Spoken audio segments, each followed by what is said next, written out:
Husband Nirahu Kumar Yadav. कैसी लगी हम हस्बैंड वाइफ की जोड़ी? बहुत बढ़िया, जैसे मर्सिडीज के साथ ट्रैक्टर को बांध दिया गया हो। ट्रैक्टर नहीं, गांव का नमूना है ये। सड़ी हुई जीन्स, सड़ा हुआ कुर्ता और गले में गमछा। वाह भाई वाह, इससे अच्छे कपड़े तो हमारे घर के नौकर पहनते हैं।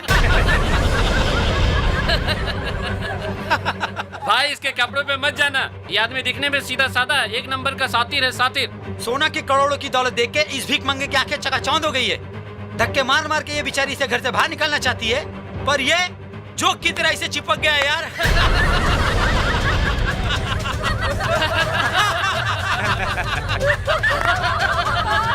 स्टॉप इट गाइस, बहुत हो गया मजाक। ये मेरा पति है, कोई तबला नहीं कि जो चाहे इसे बजा दे। अरे देखो, इसकी शक्ल तो देखो। कितना बुरा मान गया बेचारा। अगर मेरा पति बन के रहना है ना, तो ऐसी छोटी छोटी बातों में बुरा मानना बंद कर दो, क्योंकि जब तुम्हें पता चलेगा कि ये टोनी मेरा बॉयफ्रेंड है, तब तुम्हें कितना बुरा लगेगा। अरे क्या हुआ, बुरा लग रहा है? बोलो ना, बुरा लग रहा है? अगर बुरा लग भी रहा है तो भी तुम मेरा क्या कर लोगे? का लगल तोरा के हैं? तू एकनी के साथे मिल के हमार मजाक उड़ेबी और हम चुपचाप चल जाए यहाँ से। शादी बियाह तोहनी खातिर मजाक होत हुई, हमनी खातिर जन्म जन्म के रिश्ता होला। समझ में आयल कि फिर समझाई तो के? हरामखोर! हमरा मेहरारू के तलवा चाटे वाला कुकुर, आज के बाद अगर मर्द मेहरारू के बीच में आवे की कोशिश कैले तो तुर बीच वाला काट के तुरे हाथ में दे दे। का कदर ले तू? गमछा वाला नमूना? राष्ट्रपिता महात्मा गांधी, डॉक्टर राजेंद्र प्रसाद, लौह पुरुष सरदार वल्लभ भाई पटेल, लाल बहादुर शास्त्री, इस सब लोग गमछा वालन के गांव में पैदा भइल रहे। तोरा जैसन बनरन के शहर में ना। और शायद तोरा के ही पता नहीं के कि गमछा अगर गरीब मजदूर के पसीना पोछे के काम आवेला, तो तोरा जैसन कुकुरन के टेटुआ दबावे के भी काम आवेला। और का कतरलू है? हम आदमी ना है, ट्रैक्टर है। एकदम सही पहचान लो तू, ट्रैक्टर है हम। लेकिन एक बात जाने लू कि ना मैडम, ट्रैक्टर के इंजन बहुत मजबूत होला, और जब तोहनी लोग के बड़का बड़का गाड़ी गाढ़ा गुच्चा में फंस के धुआं छोड़े लगेला तो ट्रैक्टर में ठेल के बाहर निकालेला। और अगर तोहरा जैसन बंजर जमीन पे हाई ट्रैक्टर चढ़ गई तो 9 महीना से पहले ही फसल लहलाए लगी। तोरा के का लगा था? पैसा खातिर चिपकल बनी हमें से? थू थू कहता नहीं एकरा पैसा पे।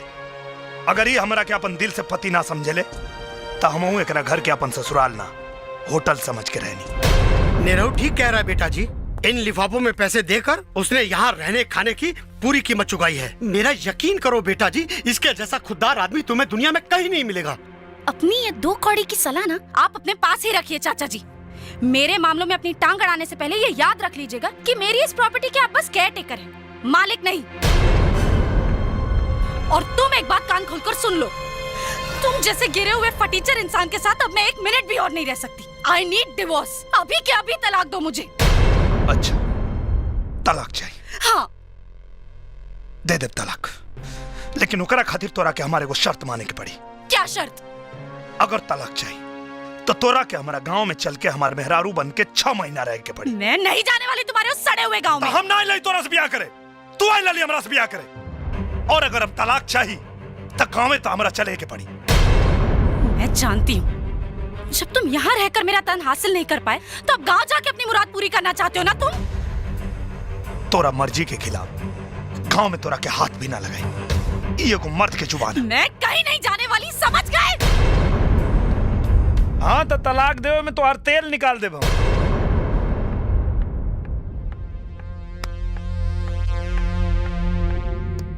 अरे इतना क्या सोच रही है यार, इस जानवर से पीछा छुड़ाने का इससे बढ़िया रास्ता और कोई नहीं है। अंजना सही कह रही है, सिर्फ 6 महीना तुझे उसके गांव में सड़ना पड़ेगा, उसके बाद जिंदगी भर तुझे उससे छुटकारा मिल जाएगा।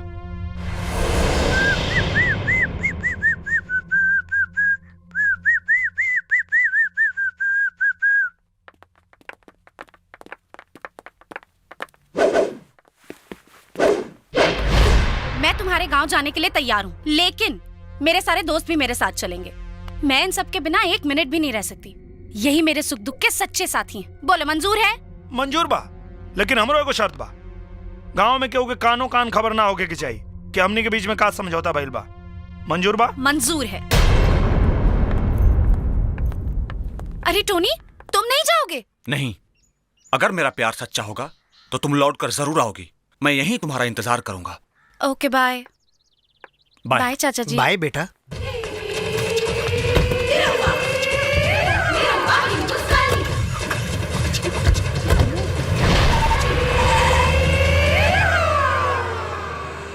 तुम्हें क्या लगता है वो वापस आएगी? Yes, of course she will come. वो मेरे बगैर एक दिन भी नहीं रह सकती। तुम अपने आप को बहुत समझदार समझते हो। Yes I am. मुझको तो बेवकूफ नजर आते हो। बेटा, चिड़िया तो उड़ गई।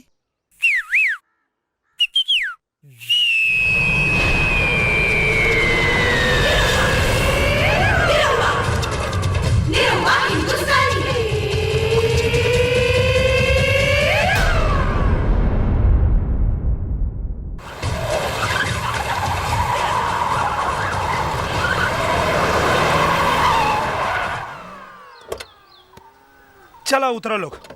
अब यहाँ से आगे गाड़ी ना जाई, यहाँ से पैदल चले के पड़ी। मैं इस कीचड़ में नहीं उतरने वाली हूँ। कीचड़ में ना उतरबू तो यहाँ गलीचा बिछवा दें। चला उतरा। नहीं उतरूंगी, बोला ना। शिट। अरे गांव देहात के रास्ता ऐसा नहीं होला, ई मुंबई ना। चला उतरा। मैं नहीं उतरूंगी। उतर।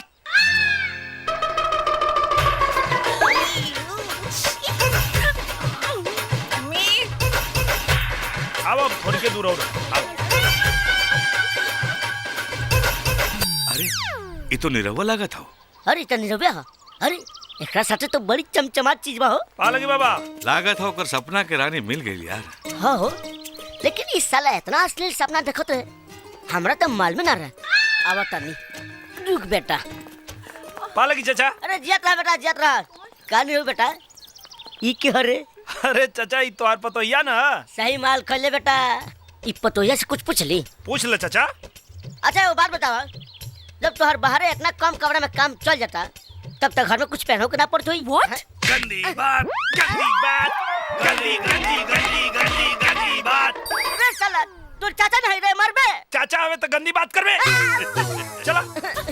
अरे साला देखा एक और हमरा 17 गो लड़कन में ये वो सबसे बड़ा नालायक निकल गई।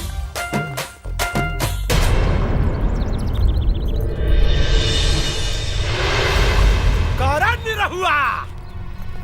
अरे बड़ा जबरदस्त आइटम लेके आइल बड़े रे। अरे कहाँ मिलली मुजफ्फरपुर के लीची रे? मुंबई के फारस रोड में कि बनारस के दाल मंडी में? ये किसको आइटम बोला? रुका लोग, एक समझा क्या होता नहीं। बनारस से ले आई चाहे बंबई से, तोरा बहन से शकल नहीं के न मिलत। जबान संभाल के बोल। का कर रहे हमरा से कि अगर हमारा सपना पूरा हो जाए तो आधा मोच में घूमे तू हैं? एक बाप के औलाद होवे तो घूमे आधा मोच में। ये लंगूर के हाथ में अंगूर ना लग सकेला। कुछ ना कुछ नौटंकी जरूर है। जबले नौटंकी का पर्दाफाश ना कर दे, अपन मोच ना बढ़ाए। बच गई ना। चाचा चाची लगाताड़ी। माई, बाबूजी, का भेल रे? काहे ते चिल्लात बारे? बाबा चाचा के सपना बड़ा सुंदर बा। सामने देखा बाबूजी।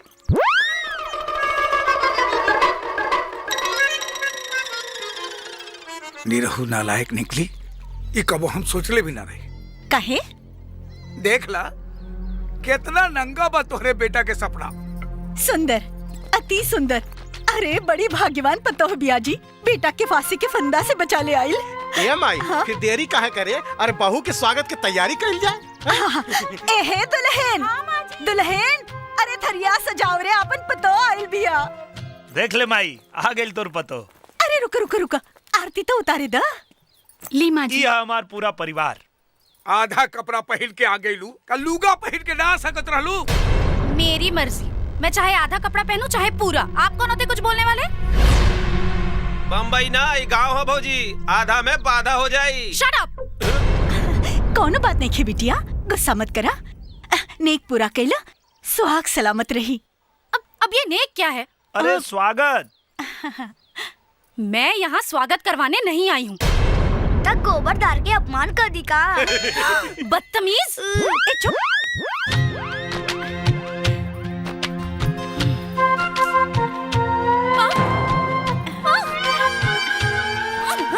जो दौरी लेके आओ रे। अब ये दौरी क्या है?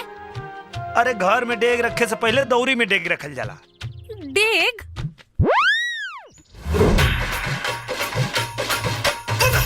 अब ए में रखा।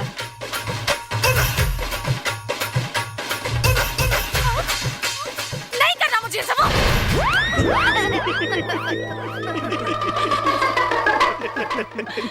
हंसा तरह सारे। दुल्हन, यह तो हर कमरा। कादेवर जी, अब हम जाएं? कहाँ जाइबू? तू नेक पूरा ला। ना बाबा ना, बचल कुचल नेक तू ही पुरावा। हम जात बानी। अरे आवा। ये कमरा, मैं इस कमरे में रहूंगी? Are you mad? यहाँ तो एसी भी नहीं है। सुना, गांव में एसी ना होला। मैं ऐसे कमरे में नहीं रहने वाली हूँ। यहाँ कितनी गर्मी हो रही है। हमरा पता बा, तोहरा बहुत गर्मी बा। तोहर यह गर्मी उतारे खातिर तो यहाँ लिया बने। ए बुड्ढे, हम लोग कब तक यहाँ पे ऐसे खड़े रहेंगे? तेरे घर में कमरा उमरा नहीं है क्या? अरे तक हमरा माथा पर बैठ बे। जो ने खटिया रखल बा, बैठ तू लोग हुआ जाके। जी बाबूजी। ये सपना तू कब से देख रहा बड़ा बेटा? बाबूजी बचपने से। अगर हमरा पहले से मालूम रही कि तोहार सपना इतना खतरनाक बा, तो हम तोहार गला दबा देती सारे। अरे तू अपन मेहरारू के लेके अकेले ना आ सकत रहे कि साथ में जोकरन के लेके आ गई ले। एक बात सुन ले, इन लोग के अभी यहाँ से विदाई कर। कह दे नौटंकी वाली से। ये बुड्ढा नौटंकी वाला किसको बोला? हमरा के। अरे तू बुढ़वा केकरा के कह ले? तुमको नहीं, इस बुड्ढे को ही बोली हूँ। इससे क्या मैं डरती हूँ? अरे नालायक कहीं के, तोहरा सामने तोहर मेहरारू हमरा के बेइज्जत कर रहल बा, आ तू सारे टुकुर टुकुर मुंह देखत बारे। सालो नालायक कुत्ता कहीं के।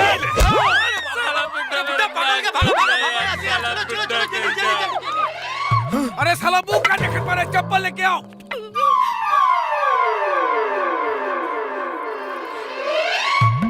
कितना खतरनाक है यार बुड्ढा। साले ने मेरा नाक तोड़ दिया यार। इस बुड्ढे को तो ना मैं एक दिन ऐसा सबक सिखाऊंगी। लगी लोग मत लगभग लोग तो अभी तक खाली नाक फूटल बा, और पता न का फूटे लगी। क्यों? ऐसे तो पति होने का बड़ा दम भरते हो, अपने बाप को क्यों नहीं संभालते? अरे हम का संभाली? वो हमारा के संभाल के इतना बड़ा कैले, वैसे अब तोरो के वह संभाली है। ओह गॉड, इन हालातों में मैं यहाँ कैसे रहूंगी? वह तो हम सोचता नहीं कि जब तुम्हारे यहाँ एक दिन बितावल मुश्किल हो गई, तो तू 180 दिन कैसे बीतेबी?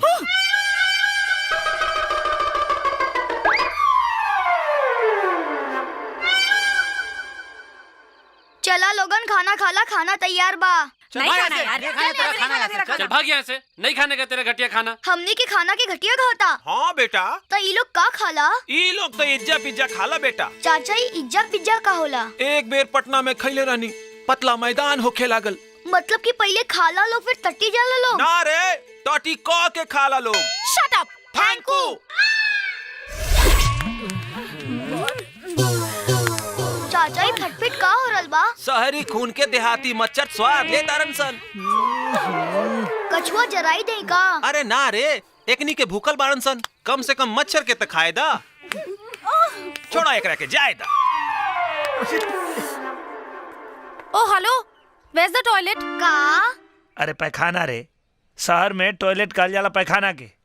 ए मैडम, घर में टॉयलेट की व्यवस्था नहीं के, हौ लोटा डब्बा उठावा आ खेत में चल जा।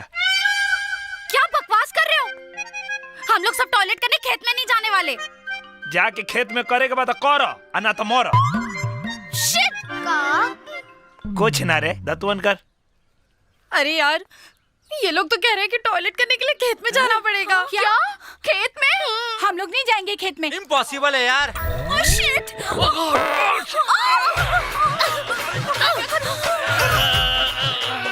ओह माय गॉड, चलो।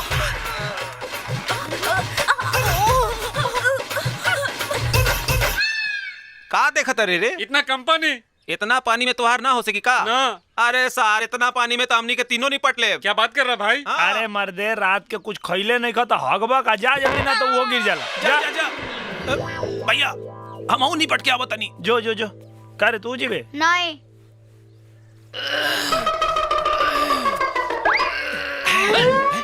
खड़ा काहे हो गिला? लड़की हवा का हैं? अरे बैठ जाना तो चड्डी खराब हो जाई। अच्छा एगो बात बतावा, बिना खैला पीला के इतना ढेर लगावा तड़ा, खैला के बाद कितना ढेर? क्या बोला? कुछ ना, करी करी। का देखा तेरा? पिए के विचार बा का? अबे डब्बे में छेद है, सारा पानी गिर गया। सारा पानी गिर गया। तो का भाई, एक काम करा, जा खेत में घिसियाला। क्या घिसियाला? अरे बुर्बक, तू लोगन शहर में कागज से पोछे लगी ना? पूछते हैं। तो यहाँ खेत में घिसियावल जाला। कैसे घिसियाते हैं? बताई? ऐसे घिसियावल जाला। चला घिसियावा। बढ़िया।